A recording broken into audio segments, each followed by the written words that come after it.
Hello everyone and welcome back to my channel. This is Professor Asif Qureshi and you are watching Dr. Asif Lectures. हम head and neck anatomy की playlist continue कर रहे हैं और आज chapter 2 start कर रहा हूँ हेड एंड नेक एनाटॉमी का, जिसमें we have to discuss scalp, temple and face. Very important chapter. आज की वीडियो फोकस करेगी स्कैल्प के कॉन्सेप्ट्स पर और फिर अगली 2-3 वीडियोस में ये पूरा चैप्टर मैं कंप्लीट करूंगा. So let's start discussing scalp. ये एक इंट्रोडक्टरी पैराग्राफ यहाँ पे लिखा हुआ है which is not very high heels. बस यहाँ पे ये बात बताइए फिलोसॉफिकल कि the face is the index of your mind, यानी जैसा आप फील करते हैं वैसा आपके चेहरे पे नजर आता है, which is what we call facial expression. Facial expression, अगर आप खुश हैं तो आपके चेहरे पे पता लग जाएगा, अगर आप किसी मस्ती में हैं या किसी गम में हैं या किसी गुस्से में हैं तो आपके चेहरे पे ये चीज़ दिख जाती है. Therefore face is known as index of your mind. आपकी इनर फीलिंग एक्सप्रेस हो जाती है फेस पर, and this is all because of the facial muscles. ठीक है. एनीवेज, आज हमको पढ़ना है स्कैल्प. मैं ये जो हेडिंग है सरफेस लैंडमार्क्स की, इसको इस वक्त स्किप कर रहा हूँ. इस चैप्टर की जो लास्ट वीडियो बनाऊंगा उसमें इसको रिपीट करूंगा. उसका रीज़न ये है क्योंकि जब आपको स्कैल्प पूरा पढ़ा चुका होगा, टेम्पल पढ़ लेंगे, फेस पूरा पढ़ लेंगे, तो फिर ये सारी चीज़ें आसानी से समझ में आएंगी. ओके, तो अभी डायरेक्टली जंप करते हैं ऑन दिस हेडिंग, जो आज के वीडियो का टॉपिक है, scalp and superficial temporal region. अच्छा, स्कैल्प कहते हैं वो पार्ट जो डायरेक्टली आपके स्कल के ये जो ऊपर वाला हिस्सा है इसके ऊपर मौजूद है. यानी for example this is a very nice diagram to understand कि what are the boundaries of scalp. Scalp कहते किसे हैं? So this is the diagram exactly you have to follow. The person is standing on the side view. उसकी आप ये वाले part से, जो कि बिल्कुल आईब्रो के ऊपर वाला पार्ट है, यहाँ से अगर एक लाइन ड्रॉ करें and then go upward and then come down and then backward, तो ये पूरा रीजन जो यहाँ नजर आ रहा है, this is all is what known as scalp. अच्छा, इस स्कैल्प के नीचे लेटरल साइड पे ऑब्वियसली यहाँ पे कान होगा ना, so this will be the ear region. यहाँ पे ज़ैगोमेटिक बोन, ज़ैगोमेटिक प्रोसेस होगा. सो इस स्कैल्प के नीचे का ये जो सारा हिस्सा है, this is called superficial temporal region. तो इस एनाटॉमी के चैप्टर में, इस हेडिंग में स्कैल्प की भी हम बात करेंगे और साथ साथ हम इस सुपरफिशियल टेम्पोरल रीजन की, यानी बेसिकली हम जो पूरा ऊपर का पार्ट है स्कैल्प और जो साइड का ये सारा पार्ट है जिसको सुपरफिशियल टेम्पोरल कहते हैं, इसको बेसिकली मिला के ही पढ़ेंगे. ओके, स्कैल्प है क्या? By definition it is the soft tissue covering the cranial vault. जो क्रेनियल वॉल्ट आपका है, यानी जो क्रेनियम पूरा है, उसके ऊपर जितना सॉफ्ट टिश्यू है, जिसमें स्किन भी होगा, सुपरफिशियल फेशिया भी होगा, अभी पढ़ेंगे इसके बारे में, उस सबको मिलाकर क्या नाम दिया जाता है? स्कैल्प. इसकी एक्सटेंट क्या है? Anteriorly it goes up to the supra orbital margin. So this is the supra orbital margin, ये इसकी एंटीरियर लिमिट है. Posteriorly it goes to the external occipital protuberance, जो कि यहाँ पर होती है external occipital protuberance. So anteriorly it goes up till here and posteriorly it goes up till this protuberance. And superior nuchal lines, these are the surface marking for superior nuchal lines on each side, and superior temporal lines. So these are the superior temporal lines. So basically ये पूरी जो boundary बनाई हुई है left side पे भी ऐसी होगी अगर ये राइट साइड है, तो this is the extent of the scalp. Okay, then क्या क्या स्ट्रक्चर्स हैं? Conventionally superficial temporal region, which is this region, is also studied with the scalp, and the following description अब जो हम जितना भी पढ़ेंगे, it will cover both the regions. It will cover the scalp as well as the superficial temporal region. Okay, now that is a good diagram to actually tell कि अगर surgery करनी हो तो planes of incision क्या है. If it has to be in this area, तो ये plane of incision है, this is the plane of incision, this is the plane of incision, ये post auricular plane of incision, ये plane of incision. Reason ये होता है plane of incision का, surgery में ये बात हम पढ़ते हैं कि अगर आप इन टेंशन लाइंस के अलावा इंसिजन, मतलब इस एरिया में अगर इंसाइज करना है और आप ऐसे कट कर दें तो स्कार जो है वो बहुत ही खूबसूरत नहीं बनेगा. Okay, that will be an ugly scar. So you get minimum fibrosis and minimum disshaping of the scar अगर आप टेंशन लाइंस पे सर्जिकल इंसिजन देते हैं. Anyways, that we discuss in surgery. अभी आपको जो नेक्स्ट इमीडिएट टॉपिक समझना है वो ये कि जो स्कैल्प है उसके लेयर्स कितनी होती हैं. So there are total 5 layers of scalp, और मज़े की बात ये उसका निमोनिक भी स्कैल्प ही है. सो स्कैल्प का निमोनिक स्कैल्प. वैसे usually I am not a mnemonic guy, मुझे निमोनिक्स इतने अच्छे नहीं लगते, क्योंकि निमोनिक्स बेसिकली फिर याद करना पड़ता है कि किस चीज़ का निमोनिक क्या रखा था, उस निमोनिक का मतलब क्या था. So that's kind of a lot of work for me. But अगर ऐसा निमोनिक हो तो क्या ही बात है. स्कैल्प का निमोनिक स्कैल्प, यानी सबसे बाहर जो लेयर होगी वो होगी स्किन. उसके बाद क्या आएगा, सुपरफिशियल फेशिया. अब आप कहेंगे एस से स्किन तो हो गया, लेकिन यहाँ तो सुपरफिशियल फेशिया है, तो सी है, तो इसको उन्होंने यहाँ पे इस तरह से कवर किया है. सी सुपरफिशियल फेशिया में क्या होगा, basically connective tissue. And then what do we have next is deep fascia in the form of epicranial epineurosis. तो A यहाँ से उठाया है epineurosis से. Then the next layer is loose areolar tissue, then pericranium. ठीक है, तो अगर यहाँ डायग्राम पे भी आप देखें, so that is a section through the skull. ये जो बाल नजर आ रहे हैं, luckily the person has a lot of hairs still available on the head. वरना अगर मेल्स होते हैं तो अक्सर तो उनके ये hairs गायब हो जाते हैं बॉस, है ना. तो the first layer is skin. The second layer is the superficial fascia, and you may notice in the superficial fascia there are a lot of blood vessels. You see, blood vessels. These are all the blood vessels. There's a lot of blood vessels. Then the third layer is epicranial epineurosis, this green bit. Okay, so layer number 1 is the skin, layer number 2 is superficial fascia, layer number 3 is epicranial epineurosis, layer number 4 is loose connective tissue, and layer number 5 is pericranium. पेरिक्रेनियम मतलब इसके बिल्कुल नीचे यहाँ पर ये cranium होगा, bone होगा. So ये है bony layer which is the start of the cranium.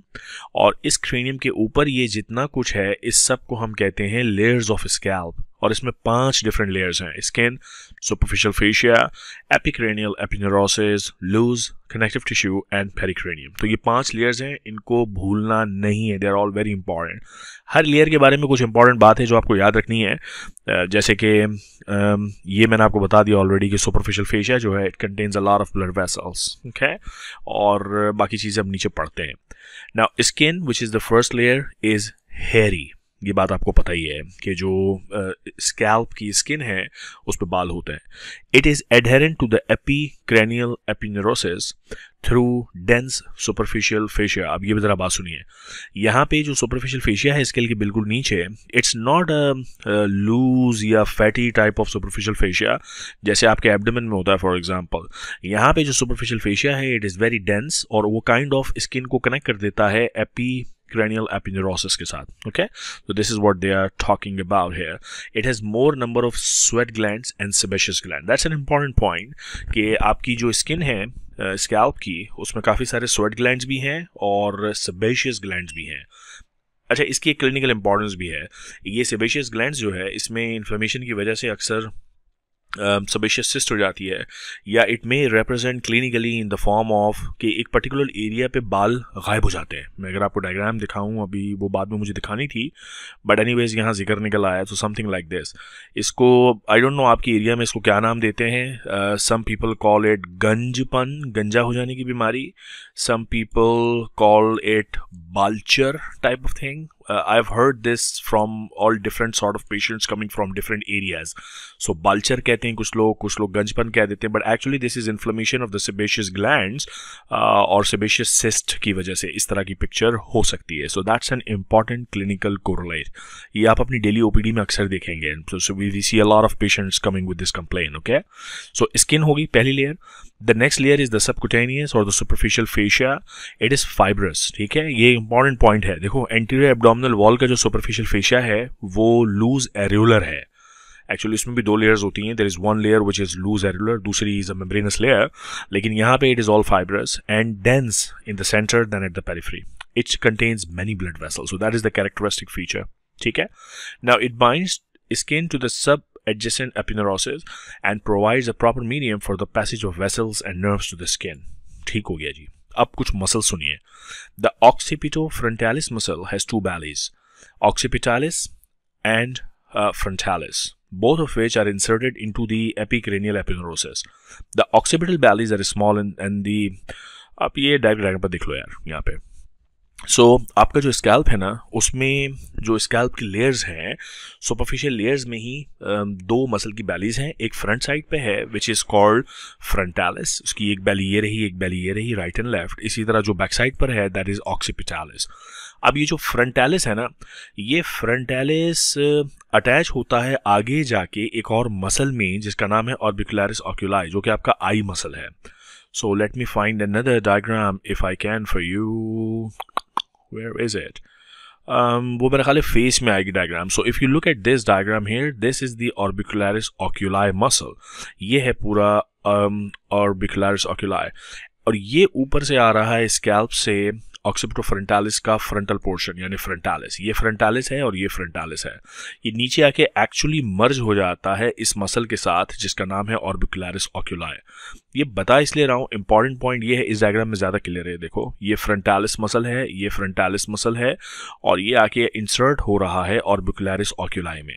Important ये इसलिए है क्योंकि ऑर्बिकुलरिस ऑक्यूलाई की कोई बोनी इंसर्शन नहीं है. It does not attach to any bone, और चूंकि ये किसी बोन के साथ अटैच नहीं होता, तो फिर इसका एक ये डायग्राम बहुत इंपॉर्टेंट है. Look at this. जो अभी मैं आपको कॉन्सेप्ट समझा रहा हूँ ना, वो यहाँ समझ में आएगा. यू सी, दिस इज, पहले तो ओरिएंटेशन देख लें इस डायग्राम की, अपने आप को ओरिएंट कर लें कि दिस इज अ सेक्शन जहाँ पे ये आई बॉल दिखा रहे हैं. So this is I type of thing, okay. और ये ऊपर फ्रंटल बोन है, यानी ये क्रेनियम है और ये आई है. तो ऑब्वियसली ये वाला जो रीजन है, this will be the scalp. ठीक है ना, ये स्कैल्प रीजन है. अच्छा, अब फर्दर इसको डिस्कस करते हैं. स्कैल्प की लेयर्स आपको पता थी ना, स्किन, सुपरफिशियल फेशिया, फिर ये एपिनेरोसिस था, एपिक्रेनियल. यहाँ से ये मसल स्टार्ट हुआ है फ्रंटालिस. ये मसल नीचे आके अटैच कहाँ हुआ है? ऑर्बिकुलरिस ऑक्यूलाई में. ये डायरेक्ट यहाँ बोन पे नहीं अटैच हुआ. तो अब चूंकि ये muscle frontalis muscle orbicularis oculi पे अटैच हुआ है, तो ये बीच में देखो एक गैप बच गया है. अब ये जो गैप बच गया है ना, ये नीचे कहाँ तक जा रहा है? आईलिड तक आ रहा है. ये गैप पूरा कंटिन्यूस है. तो अगर मैं कलर चेंज करके लाइन बनाऊँ, तो यहाँ से ये पूरा गैप चला चला चला चला चला और ये यहाँ गैप कंटिन्यू हो गया आईलिड में. इंपॉर्टेंस क्या है? इंपॉर्टेंस की ये है कि जो अभी थोड़ी देर में आपको पढ़ाऊँगा, जो स्कैल्प का रीजन है, इसमें से वेन्स गुजर रही हैं इस तरह से.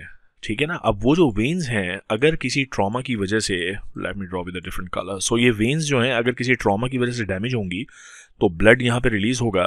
वो ब्लड सिर्फ स्कैल्प में नहीं रहेगा, बल्कि आईलिड्स तक भी आ जाएगा. And that is a very important clinical correlate, because एक डायग्राम यहाँ पे मैं अभी आपको दिखा देता हूँ. Look at this diagram. If you see a person like this in your clinic, तो एक तो आपके दिमाग में ये ख्याल आएगा कि किसी को यहाँ पे पंच किया है.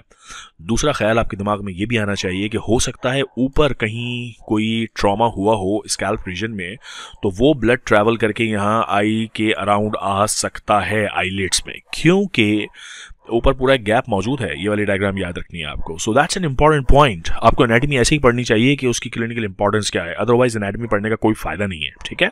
सो ऑक्सीपिटालिस मसल बैक पे होता है और फ्रंटल मसल जो है वो फ्रंट पे होता है. अच्छा, ये मसल आपके जो कभी गुस्से में या हैरत में वो कहते हैं ना माथे पर शिकन आ जाना, वो भी इसी मसल का काम है. यानी let me go back to the face diagram जिसमें मसल्स दिखाए थे. रिंकलिंग ऑफ फोरहेड पे जो रिंकल्स पड़ते हैं वो इसी मसल की वजह से पड़ते हैं. ठीक है. So that is an important muscle. ये सुपरफिशियल रीजन में होता है. इसके कनेक्शंस आपको पता होने चाहिए. They are important for you, right. Next जो हम लेयर्स बात कर रहे हैं, एक्चुअली पहली लेयर क्या थी? स्किन. दूसरी लेयर क्या थी? सबक्यूटेनियस फेशिया या सुपरफिशियल फेशिया. देन कुछ मसल्स का जिक्र किया. अब हम बात करते हैं epicranial aponeurosis, which is the true third layer. Now this epicranial epineuritis, which is also called gala epineuritica, is freely movable on the pericranium along with overlying and adherent skin and fascia.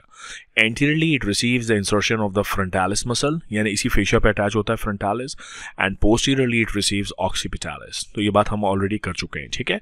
Now the first three layers, उन layers के नाम क्या क्या थे? First three layer was the skin, subcutaneous fascia, and this epicranial epineuritis. The first three layers of the scalp are also called surgical layers of the scalp. Okay, this is also called scalp proper. ये different नाम है first three layers के. यानी अगर आप ये diagram देखो तो पहली लेयर स्किन, दूसरी लेयर सुपरफिशियल फेशिया, तीसरी लेयर एपिक्रेनियल एपिनेरोसिस. इन तीनों को मिलाकर डिफरेंट नाम दिए जाते हैं. This is also called scalp proper. This is also called surgical layers of scalp. Okay. Now the fourth layer is made up of loose areolar tissue. Now comes the loose areolar tissue. It extends anteriorly to the eyelids and posteriorly obviously to the nuchal lines, and on each side to the superior temporal line, जो कि extent है पूरे scalp की. And the fifth layer is the actual pericranium, जो कि skull के इर्द गिर्द bony layer है. सही होगी बात। अब एक इसमें मुझे बात और बतानी है इसी डायग्राम पर, which is very important and worth mentioning here. आप इस पूरी डायग्राम को जब देखते हैं, so what you also C is कि खास फोकस दिया हुआ है इस पर्टिकुलर वेन पर। देखो ये वेन जो है ना, जो पूरी लेयर्स ऑफ स्कैल्प को क्रॉस कर रही है, इस वेन को कहते हैं इमिशरी वेन। अब ये इमिशरी वेन एक तरफ एक्सटर्नल जो पूरा वेनस सिस्टम है स्कैल्प में उसके साथ कनेक्ट करती है, और दूसरी तरफ ये इंटरनल जो ब्रेन के अंदर वेनस साइनसेस हैं उसके साथ कनेक्ट करती है। So these are very important veins which are called emissary veins, और इनकी मल्टीपल लेवल की इंपॉर्टेंस है। एक तो ये कि अगर इनमें किसी भी तरह का स्कैल्प में डैमेज होता है तो ये वेन्स डैमेज हो सकती हैं, दे मे ब्लीड। दूसरा, अगर इस पूरे एरिया में कोई इन्फेक्शन होता है तो थिंक अबाउट इट, ये इन्फेक्शन जो है ये बैक ट्रैक कर सकता है और आपके ब्रेन के अंदर तक पहुंच सकता है into the dural venous sinuses. So this infection can be tracked back to the dural venous sinuses. So these emissary veins are very very important. Okay, so ये हैं जनाब 5 लेयर्स जो आपको नींद में उठते जागते हर वक्त याद होनी चाहिए स्कैल्प की। Okay, now let us talk about the superficial temporal region, जो कि साइड का रीजन है, और उसकी 6 लेयर्स क्या क्या होती हैं। उसकी 6 लेयर्स भी हैं, easy to understand actually. Skin है, उसके बाद superficial fascia, then thin extension of the epicranial aponeurosis, then temporal fascia, उसके अंदर टेम्पोरालिस मसल, और फिर पेरिक्रेनियम। अच्छा, अब ये जो टेम्पोरल वर्ड यूज करते हैं ना बार बार, टेम्पस का मतलब होता है टाइम, और इसको एक्चुअली टेम्पोरल इसलिए कहते हैं क्योंकि इस एरिया में जो हेयर ग्रेइंग है या बाल सफ़ेद होना, वो सबसे पहले यहीं स्टार्ट होता है। तो टाइम स्टार्ट हो गया बेसिकली आपका। ये डायग्राम जो है ना, दैट इज़ $1 million डायग्राम, क्योंकि इसमें स्कैल्प की लेयर्स भी हैं, skin, superficial fascia, epicranial aponeurosis, then loose areolar tissue, and then pericranium. तो 5 ये लेयर्स हैं स्कैल्प की, और यहाँ पे साइड भी दिखाया हुआ है। साइड यानी सुपरफिशियल टेम्पोरल रीजन, उसकी पहली लेयर क्या होगी, स्किन। दूसरी लेयर क्या होगी, सुपरफिशियल फेशिया। तीसरी लेयर है एक्सटेंशन ऑफ एपिक्रेनियल एपिनेरोसिस, जो कि इसकी 3rd लेयर थी, ये वाली नंबर 3, वही यहाँ पे एक्सटेंड करती है। 4th लेयर क्या है जनाब, टेम्पोरल फेशिया, और टेम्पोरल फेशिया के अंदर टेम्पोरालिस मसल, और उसके सबसे अंदर क्या होगा, पेरिक्रेनियम। तो ये यहाँ पर दिखाई गई हैं 6 layers of the side of the scalp, जिसको हम सुपरफिशियल टेम्पोरल रीजन कहते हैं। Look at this diagram, very easy to understand. Okay, इसमें कोई मुश्किल चीज़ नहीं है। Now let us talk about some arterial supply, and then we will obviously talk about the venous drainage and nerve supply. Okay, scalp की जो arterial supply है, in front of the auricle, the scalp is supplied by supratrochlear, supraorbital and superficial temporal arteries. Now इसमें से जो first 2 हैं, यानी ये 2 branches, supratrochlear and supraorbital, they are branches of the internal carotid, and the superficial temporal is the branch of the external carotid. इसका मतलब ये है कि जो scalp है, it is well supplied by internal carotid as well as external carotid. Okay, in front of the auricle. Now behind the auricle there is a posterior auricle and then occipital. Now thus scalp has a rich blood supply derived from both internal as well as external carotid system. Okay, and the 2 system anastomose over the temple. अब ये जो diagram है ना, अगर ये diagram तुमने देख ली तो तुम्हें ब्लड सप्लाई याद करने में कोई मसला नहीं होगा। What you have to do is, these are the छोटा छोटा कान ऑन द साइड, एयर्स हैं ये, यहाँ पे एक लाइन ड्रॉ करो। इस लाइन के आगे 3 ब्लड वेसल्स हैं, सुप्राट्रॉक्लियर, सुप्राऑर्बिटल एंड सुपरफिशियल टेम्पोरल। इस लाइन के पीछे 2 ब्लड वेसल हैं, ऑक्सीपिटल और पोस्टीरियर ऑरिकल। कहानी खत्म। टोटल 5 ब्लड सप्लाई आपको याद रखनी है। इस साइड पे भी होगी, राइट साइड पे भी, और लेफ्ट साइड पे भी ऐसे ही होगा, ठीक है। और इन्हीं की फिर ट्रिब्यूटरीज होंगी वेन्स। तो ये easy to remember चीज़ है। Venous drainage, scalp accompany the arteries and have the similar names. Supratrochlear vein होगी, supraorbital vein होगी, so similar, okay? Superficial temporal vein, देख below यहाँ पे diagram. So this is the venous supply. So there is one which is called supratrochlear, then there is supraorbital, and they fuse to form an angular vein which combines and continues as the facial vein and ultimately drains into the internal jugular vein. So this is the facial drainage via the internal jugular system. Okay, then so you can basically simply read this कि ये दोनों जो veins हैं, they combine to form the angular, continue as the facial and ultimately drains into internal jugular. Next जो vein है, which is the superficial temporal vein, descends in front of the targus and goes and joined by the maxillary vein to form the retromandibular vein. So if you look here in this diagram, this is the superficial temporal vein. याद है कान के आगे मैंने बताया था कि 3 arteries थी, इसी तरह कान के आगे 3 वेन्स हैं, सुप्राट्रॉक्लियर, सुप्राऑर्बिटल, जो चली गई इंटरनल वेनस सिस्टम के अंदर या इंटरजुगुलर वेन में, और कान के आगे जो तीसरी थी उसका नाम था this particular when superficial temporal, और ये ज्वाइन इसको करती है मैक्सिलरी वेन, और ये बना देते हैं मिलके रेट्रोमैंडिबुलर, और रेट्रोमैंडिबुलर नीचे जा करके ड्रेन करती है into the external jugular system. Also, a branch goes to the internal jugular system. So venous supply is very easy, a piece of cake type of thing. Okay, so go read this. Now the emissary veins connect the extracranial veins with the intracranial venous sinuses. ये बात मैंने आपको already बता दी, ठीक है, कि ये जो emissary veins है ये कनेक्ट करती हैं, इस डायग्राम में ये बात हमने डिस्कस की थी. Where is it? Okay, these are the emissary veins. They connect the extracranial blood supply with the intracranial blood supply. और इसकी clinical relevance भी है जो मैंने आपको already बता दी. Okay, right.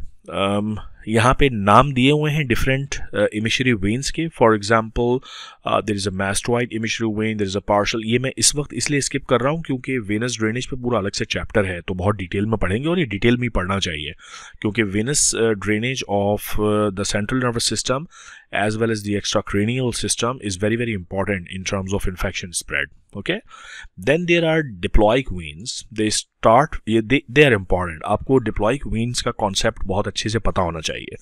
देखो, आपको ये बात मालूम है कि skull is one of the sites of hematopoiesis. blood बनता है यहाँ पे, particularly the cancellous bones within the 2 tables of the skull.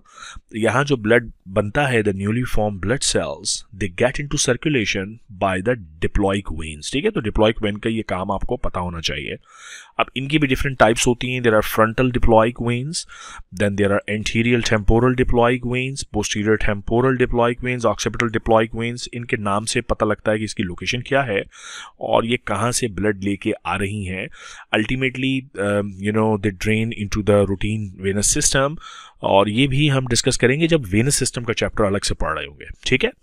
Now the lymphatic drainage, anterior part of the scalp यानी कान के आगे का हिस्सा drains into the pre auricular lymph node और द पैरोटिड लिम्फ नोड्स, और जो पोस्टीरियर पार्ट है it drains into the mastoid और पोस्टीरियर ऑरिकुलर. ये इजी बात है, इसमें कोई मुश्किल चीज़ नहीं है. यानी अगर अगेन एयर को हम मार्जिन बना लें तो आगे का जितना भी लिम्फ है वो प्री ऑरिकुलर, यहाँ पे लिम्फ नोड्स होते हैं, और पीछे का जितना भी हिस्सा है वो पोस्ट ऑरिकुलर या मैस्टोइड यहाँ पे. सो इजी स्टफ है, इसमें कोई मुश्किल चीज़ नहीं है. Nerve supply interesting. Scalp and temples are supplied by 10 nerves on each side. Each side का मतलब है right side पे भी 10 nerves होंगी, left side पे भी 10 nerves होंगी. ठीक है. Now out of these 5 nerves, जिसमें 4 sensory और 1 motor होती है, enter the scalp in front of the auricle, and the remaining 5 nerves enter behind the auricle. अब ये सुनो, ये वाली डायग्राम दोबारा देख लो. This is all very important diagram. इसी में मैंने आपको आर्टरियल सिस्टम भी बताया था कि कान पे लाइन ड्रॉ कर दें तो 3 आर्टरीज आगे 2 पीछे. अब नर्व्स का ऐसा है कि this for example is the right side of the person, this is the left side of the person. तो यहाँ पे लेफ्ट साइड की 10 नर्व्स बताई हैं. वो 10 नर्व्स देखें जरा. 1 2 3 4 5 6 7 8 9 10. Okay, so these are the 10 different nerves which we have to remember. अब ये आसान है इसको याद रखना क्योंकि इक्वल डिस्ट्रीब्यूशन है. कान के आगे 5 नर्व्स हैं, कान के पीछे 5 नर्व्स हैं. जो आगे 5 नर्व्स हैं उनमें से 4 सेंसरी हैं, 1 मोटर है. पीछे भी ऐसा ही है, कान के पीछे 5 में से 4 सेंसरी हैं, 1 मोटर है. ऑब्वियसली इनके नाम आपको और इनकी लोकेशन पढ़ना पड़ेगा, याद करना पड़ेगा. सो मैं जितना आसान हो सकता है एनाटॉमी को बना के पेश करता हूँ, but at the end of the day obviously नाम आपने याद रखने हैं. अब मुझसे अक्सर स्टूडेंट कहते हैं कि सर मैं ये कैसे याद रखूँ कि इसका नाम ज़ाइगोमैटिको-टेम्पोरल है. बेटा ये तो आपको याद रखना पड़ेगा. एनाटॉमी में बहुत सारे फैक्ट्स ऐसे हैं जो याद तो बहरहाल रखने पड़ेंगे. ठीक है. बट एनीवेज आसान इसका तरीका ये है भाई कि बार बार डायग्राम को देखो, बार बार उसको पढ़ो, बार बार वीडियो को सुनो, बार बार बुक को पढ़ो. 3-4 दफा रिपीट करोगे तो दिमाग में बात बैठ ही जाएगी. Okay. Now that's basically it about this scalp thing. अब कुछ क्लिनिकल इंपॉर्टेंट पॉइंट्स हैं. Wounds of the scalp, gap between the epicranial aponeurosis is divided transversely. Wounds basically अगर ये एपिक्रैनियल एपिनेरोसिस डिवाइड कर दें so they can spread because of the abundance of the sebaceous glands. Scalp is common site of sebaceous cyst. ये बात मैं कर चुका हूँ, ये वाली डायग्राम sebaceous cyst, okay, जिससे बाल गायब हो जाते हैं उस पर्टिकुलर एरिया के. Wounds of the scalp bleed profusely because vessels are prevented from retracting. ये इंपॉर्टेंट पॉइंट है. देखो हमारी बॉडी का एक जनरल फिनोमिना है कि जहाँ कहीं ब्लीडिंग होती है ना, चाहे वो वेन से हो रही हो ब्लीडिंग या आर्टरी से हो रही हो, तो उस टिश्यू का, जैसे अपर लिम में होगा, अपर लिम है अगर ये, दिस इज द हैंड, और यहाँ पे अगर कोई इंजरी हुई है तो जो भी ब्लड वेसल से ब्लीडिंग होगी वो ब्लड वेसल रिट्रैक्ट होती है और खुली हुई ब्लड वेसल कॉन्ट्रैक्ट हो जाती है ताकि ब्लीडिंग कम से कम हो. लेकिन अगर ये ब्लड वेसल यहाँ किसी फेशिया के साथ बंधी हुई होगी तो ये रिट्रैक्ट नहीं हो पाएगी, यानी क्लोज नहीं हो पाएगी. और यहाँ ऐसी ही स्टोरी है. यानी ये वाली डायग्राम जब मैंने आपको दिखाई दी तो ये बात आपको समझनी चाहिए कि ये जो सुपरफिशियल फेशिया है ये काफ़ी डेंस है. तो यहाँ से अगर ब्लड वेसल ब्लीड करती है तो वो कॉन्ट्रैक्ट नहीं हो पाती क्योंकि फेशिया उसको बांधे रखता है अपने साथ. ऐसा एक और सिनेरियो होता है आपकी जुगुलर वेन्स में भी, उस वक्त भी ये बात पढ़ेंगे क्योंकि वो फेशिया के साथ अटैच्ड होती है. Anyways will discuss that when we discuss neck anatomy. इस वक्त इतना याद रखिए कि ब्लीडिंग प्रोफ्यूज होती है. स्कैल्प की ब्लीडिंग प्रोफ्यूज है क्योंकि जो वेन्स हैं वो रिट्रैक्ट नहीं करती, क्लोज नहीं होती. Okay, right. What else do we have here? Because of the density of the fascia, मैंने आपको बार बार ये बात बताई है कि यहाँ जो फेशिया है वो काफ़ी डेंस है. The subcutaneous hemorrhage are never extensive and inflammation in this layer causes little swelling. Swelling होने के लिए ज़ाहिर जगह चाहिए, because यहाँ पे जगह नहीं है, सब कुछ बहुत टाइट है, बहुत डेंस है. तो एक तो जो हेमरेज है यानी जो ब्लड है वो फैलता नहीं है और स्वेलिंग बहुत ज़्यादा नहीं होती. ओके ना, बट पेनफुल होता है, बहुत ज़्यादा पेन. टाइट कंपार्टमेंट का मसला ये है कि पेन बहुत होगा. Now, because of the pericranium is adherent to the sutures, collection of fluid deep to the pericranium is known as cephalohematoma. ये एक टर्मिनोलॉजी है जिसमें होता ये है कि जहाँ suture लाइन आती है, फॉर एग्जाम्पल इस डायग्राम में suture लाइन दिखाई थी ना, ये रही suture लाइन. सो अगर यहाँ पे ब्लीडिंग हुई है तो ये ब्लड यहाँ तक आएगा और यहाँ आके जमा हो जाएगा, इससे आगे इस जगह पे क्रॉस नहीं करेगा क्योंकि suture लाइन है बीच में. ठीक है, तो ये जो यहाँ पे चीज़ बन गई ना, इसको नाम देते हैं cephalohematoma. This is the terminology which they have explained here. And then the layer of loose adult tissue, also known as the dangerous area of the scalp, because the emissory veins गुजरती हैं इसमें से. ये बात बता दिया आपको. Therefore, any trauma can lead to emissory vein damage. Okay? यहाँ ये जितनी सारी बात की है उसमें बेसिकली ये चीज़ समझा रहे हैं जो मैंने ऑलरेडी समझा दी, इसलिए I am not gonna waste time here. So that's all basically about what is this table about. ये बार बार सामने आ रहा है. नर्व सप्लाई, ठीक है, ये हो गया. 4 sensory, 1 motor, front of auricle में भी 5, बिहाइंड द ऑरिकल में भी 5. वो डायग्राम देख लो, ये टेबल आ जाएगा. रूट वैल्यूज इंपॉर्टेंट है. ये तो जाहिर है, अब आपको पता है कि जब कभी कोई नर्व पढ़ते हैं तो सबसे पहली चीज़ ये कि उसकी रूट वैल्यू क्या है, सही है, कहाँ से आ रही है. So that's something which you have to remember. ये रट्टा वट्टा लगाना है यार आपको, समझ लो इसको. सो दैट्स ऑल अबाउट स्कैल्प. फिर अब अगली वीडियो बनाऊंगा फेस पर और फिर आईलिड्स पर. तो ये चैप्टर इस तरह हम कंप्लीट करेंगे होपफुली 3 वीडियोज़ में. ठीक है, तब तक अपना ख्याल रखो. Take care of yourself.